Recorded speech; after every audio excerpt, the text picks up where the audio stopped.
Nice, very nice. Welcome to the Central Students Podcast. I'm so excited to be here today with some of my good friends. We've got special guest Trevor Rakoski. Trevor, say hi. Hi. Hi. And then special guest Emily Remington. Emily, say hi to the camera. Hello. We are super stoked to be here with you today. This is our 6th episode or something like that.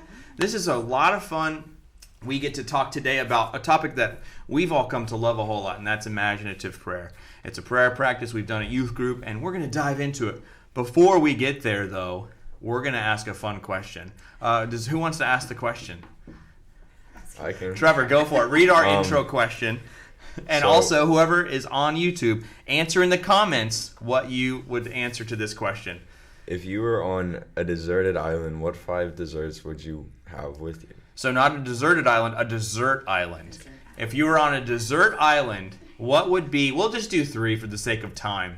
If you were on a dessert island, what would be the 3 desserts you would want to have with you?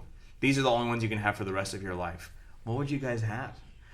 Do you already know? Because I have love dessert. a couple. Okay, do yours. I'll probably have ice cream, popcorn, and like gummy bears probably. You count popcorn and gummy bears as dessert? Whoa, dude. See, I love it. We learned so much about one another with all these questions. What kind of ice cream? That's my question. Coffee ice cream.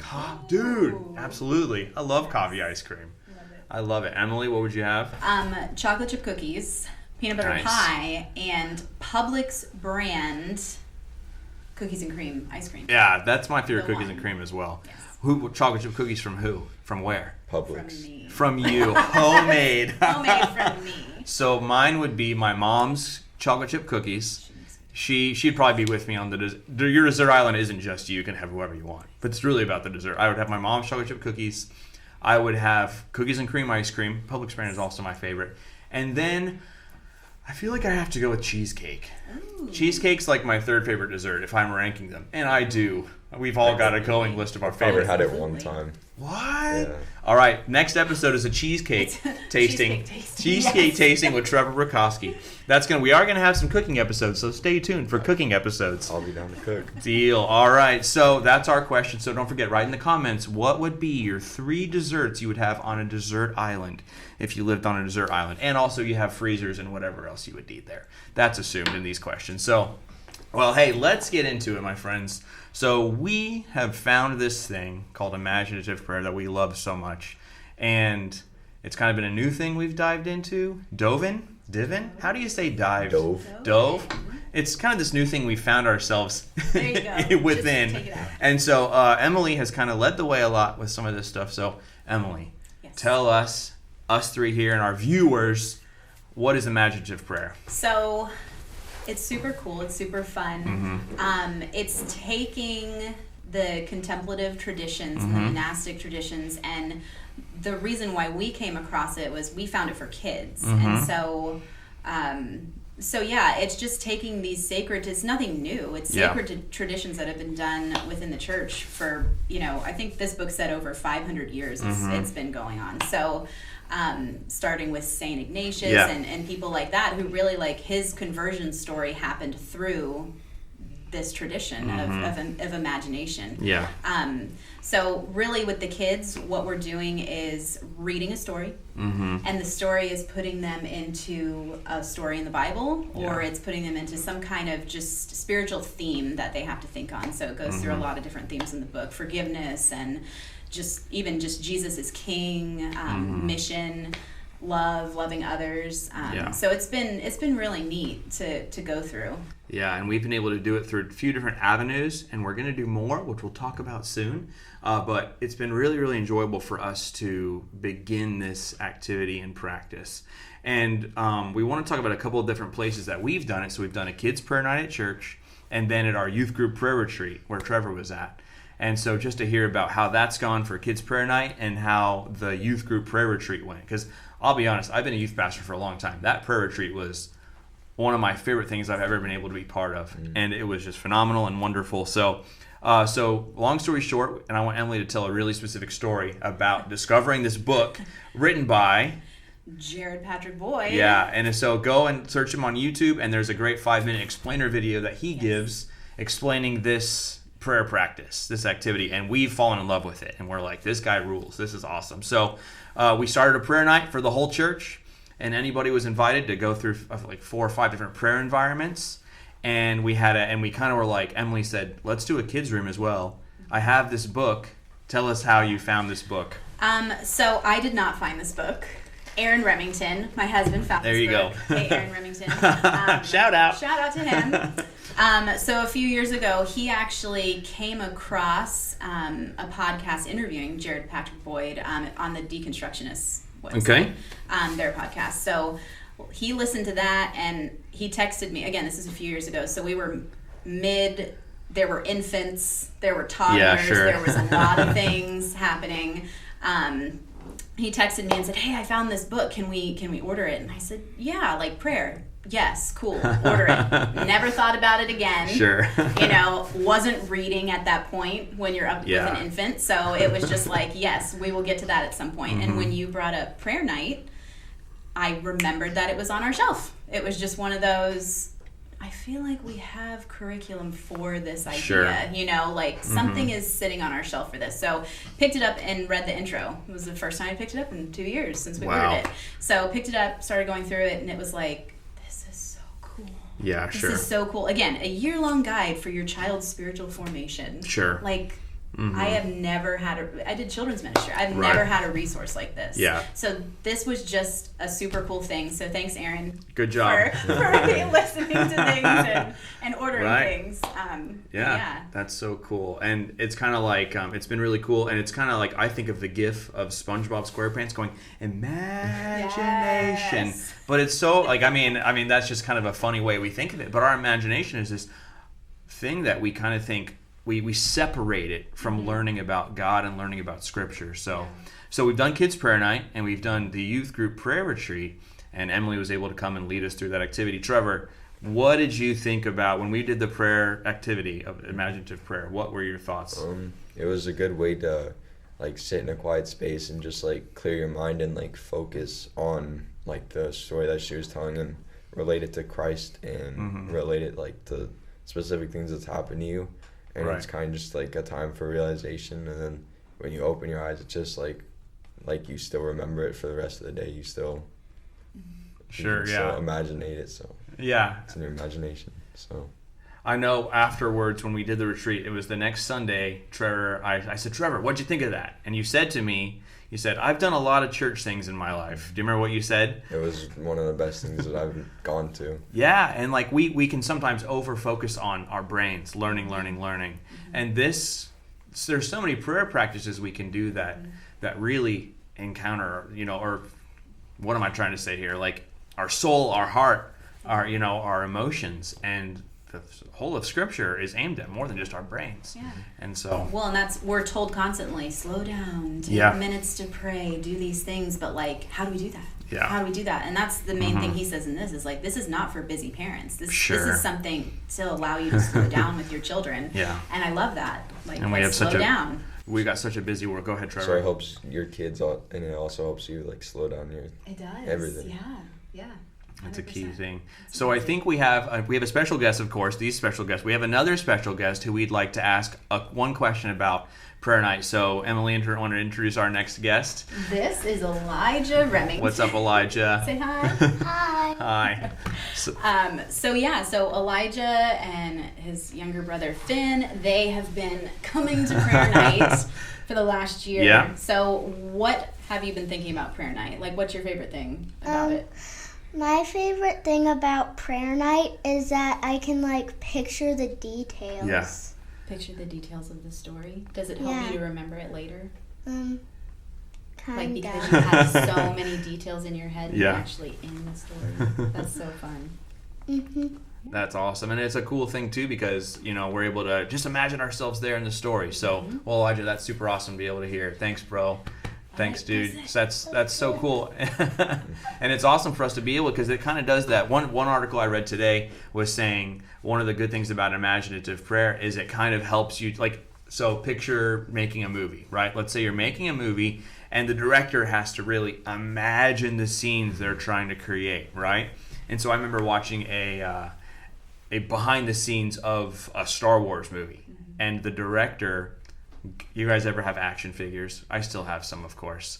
I had a couple. I had a couple. I still have my Star Wars action figures. They're hidden away, and they're not. They're very clear. They're right there. But on your shelf. Yeah, absolutely. They're in many places. But so he kind of got the action figures and created the scene, like even just on his iPhone with his family, and was like, "This is what I want to make." Yeah. And for us, it's kind of like, imagine you're making that scene right before, placing yourself in that story.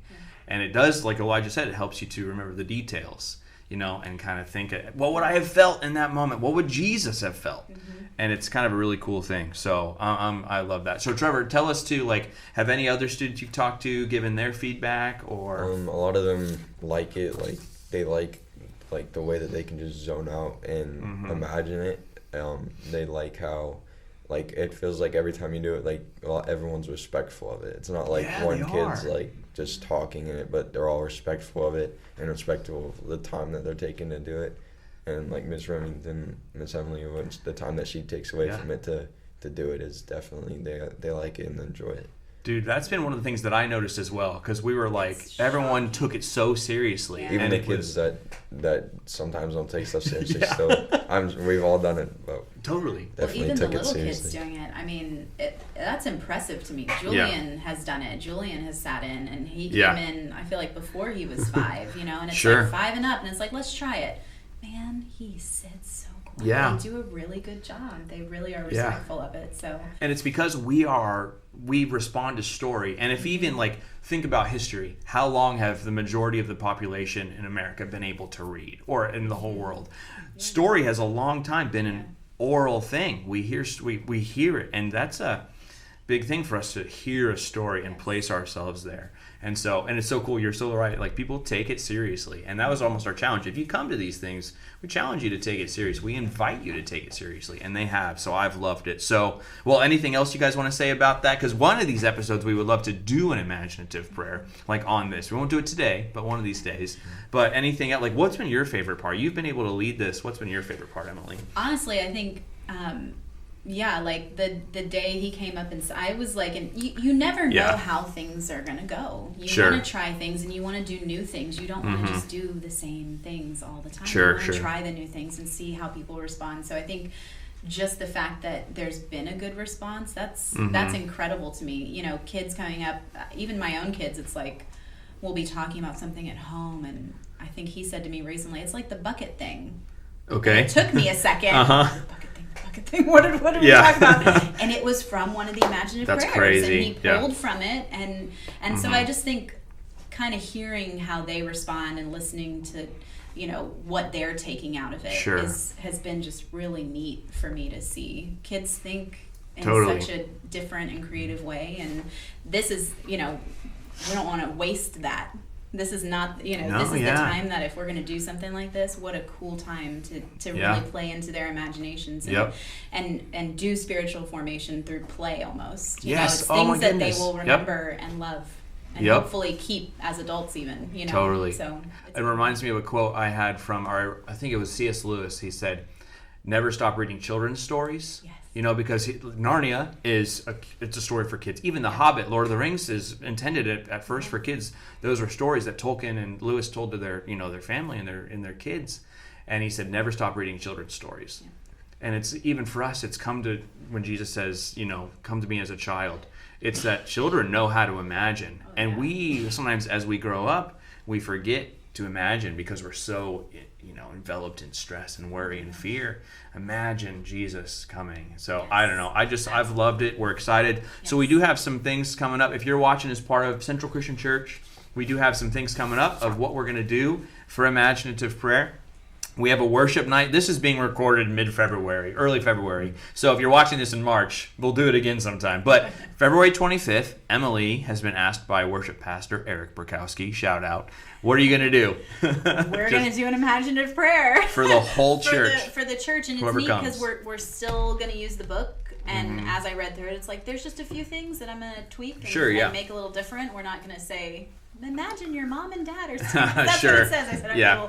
we'll Yeah. tweak a few things. But yeah, we're going to do it for the whole church in the middle of worship night. So we'll come in, have music, Imaginative Prayer will be in the middle, and then more music and prayer. And I'm excited. It's going to be really neat. So that's for everybody. And then at youth group, we did a few weeks. Yeah, were you there that night, Trevor? We did it at youth group, Yes. just like 2 weeks ago. Yes, sir. Yeah, and so even talking to some other students, they said we want more time for that. And so we're going to try to do it once a month, every fourth Wednesday. And actually, I think that I asked Trevor if he would ever want to read one. I think that would be cool. So you don't have to commit to it now, but Trevor, that'd be awesome, bro. Because I think it is cool. Like you have a opportunity to lead, and you already are stepping up as a leader in the youth group, and to see that more and more and more. Yes. Also, like this is one book that this dude wrote. To write our own kind of would be a cool thing. But once a month at youth group, every fourth Wednesday, we're going to do these. We've got a prayer retreat coming up again in March for the youth group kids, and the kids' prayer nights right now are happening Wednesday nights now, sometimes Tuesdays. Sometimes Tuesdays. We did it for almost a full year, so we're kind of taking a breather. Sure, since yeah. the holidays, but Totally. we're going to get back at it pretty soon. Yeah, and so for everybody who's listening, this has been an experience that we've all enjoyed and found benefit from, because it really is another way for us to pray. Like sometimes we can just get locked into one specific way of praying. Hands folded, asking for things, kind of prayer. And this kind of is a prayer practice where we're placing ourselves where God can transform us by placing us in that space. And like even the spiritual formation kind of conversation, like that definition for me is placing ourselves where God can transform us through our habits and activities. So we're excited for this, for what we can do next. And our church, we say be Jesus. And a lot of the stuff we try to do through prayerfulness is just trying to be more with Jesus so that we can more abundantly be Jesus. And so we're really excited. We'll put in the comments maybe some resources for you guys if you want to know about it more. If you want to know about it more too, come talk to any of us at church. We'd love to chat about it. We don't know everything. We're just learning. We're all on a journey of prayer together, journeying to prayer or to God with prayer to be with God. So with that being said, any final thoughts from you all today? And this is on Amazon. There you go. It is made for parents to read to their kids at night. Yeah, absolutely. It is not just to use in a church setting. Yeah. So if you feel like this is something spiritual formation you want to do with your kid, it was written for you. Yeah. Yep. So it's on Amazon. Yep, bedtime stories, right? Yep, that's what it is. It's before they go to bed at night. So what a cool way to go to bed. Imagine yourself right there with Jesus there as with he called Jesus. Zacchaeus down from the tree or whatever it might have been. Yes. And then Trevor is clearly sitting here as a teenager who said, I found that valuable. Yeah. So this isn't just for kids, it's for everybody here. So with that being said, I think we've said a whole lot. So that was valuable. I hope it's valuable to everyone who's going to watch the video. And come join us as we practice this more and more and learn more what prayer can be, because we're just seeking to be with God. So with that being said, we'll give a sign off. One of you guys want to say our last little closing there? Trevor, you want to say it? All right, guys, let's go out and be Jesus. All right, see you guys later. Have a good one.